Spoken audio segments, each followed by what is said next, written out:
যাবেন কি আরে কি কেন কথা বুঝলাম না তুই এখন কথা বুঝোস না কি কথা বুঝোস না নোয়াখালী বিভাগ ওই নাকা নোয়াখালী বিভাগ হয় না যাক আর একারে কলজার কথা কইছু তো আমিও তো আজ কতদিন চিন্তা করি আমার নোয়াখালী কিল্লে বিভাগ হইতো না নোয়াখালী একটা ধনী জেলা খুবই বড় জেলা নোয়াখালী কিলে বিভাগ হইতো না আমিও কই নোয়াখালী ধনী জেলা এবং বাংলাদেশের মধ্যে ধর 20টা প্রথম ধনীর মধ্যে 11 জনই হইল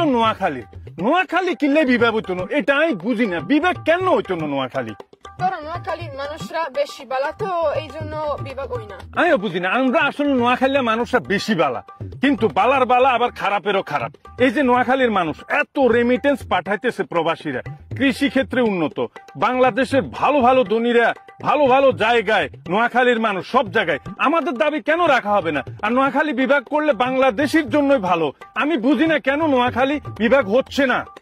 আর শেষ কথা নোয়াখালী বিভাগ চাই তোর শেষ কথা নোয়াখালী বিভাগ চাই নোয়াখালী বিভাগ চাই